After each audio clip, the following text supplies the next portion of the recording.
Welcome back. I'll be sharing information about the Korean War. The North Korean invasion came as an alarming surprise to American officials.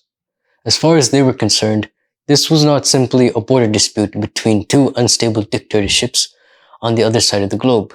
Instead, many feared it was the first step in a communist campaign to take over the world.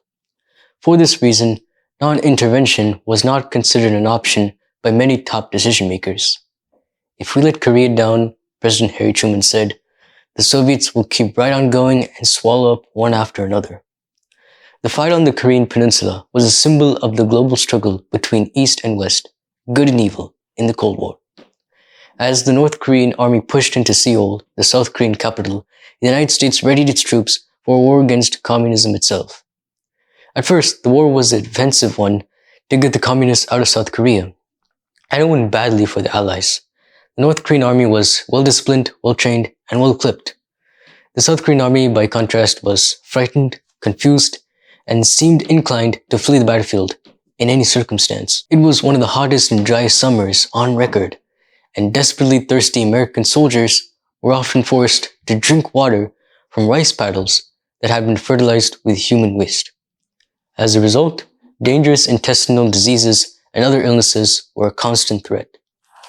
By the end of the summer, President Truman and General Douglas MacArthur, the commander in charge of the Asian theater, had decided on a new set of war aims. Chinese leader Mao Zedong sent troops to North Korea and warned the United States to keep away from the Yalu boundary unless it wanted a full-scale war. This was something that President Truman and his advisors decidedly did not want. They were sure that such a war would lead to Soviet aggression in Europe, the deployment of atomic weapons, and millions of senseless deaths.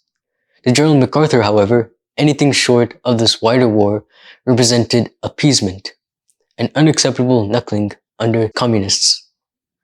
As President Truman looked for a way to prevent war with the Chinese, MacArthur did all he could to provoke it. Finally, in March 1951, he sent a letter to Joseph Martin, a House Republican leader who shared MacArthur's support for declaring all-out war on China and who could be counted upon to leak the letter to the press. There is, MacArthur wrote, no substitute for victory against international communism. For Truman, this letter was the last straw. On April 11th, the president fired the general for insubordination. In July 1951, President Truman and his new military commanders started peace talks at Panmunjom. Still, the fighting continued along the 30th parallel as negotiations stalled. Both sides were willing to accept a ceasefire and maintain the 30th parallel boundary, but they could not agree on whether prisoners of war should be sent back to their own country. Finally, after more than 2 years of negotiations, the adversaries signed an armistice on July 27, 1953. The agreement allowed the prisoners of war to stay where they liked, drew a new boundary near the 30th parallel, and gave South Korea an extra 1,500 square miles of territory, and created a 2-mile-wide demilitarized zone that still exists today. The Korean War was relatively short, but exceptionally bloody. Nearly 5 million people died. More than half of these were civilians. This rate of civilian casualties was higher than in World War II and the Vietnam War. Almost 40,000 Americans died in Korea, and more than 100,000 were wounded.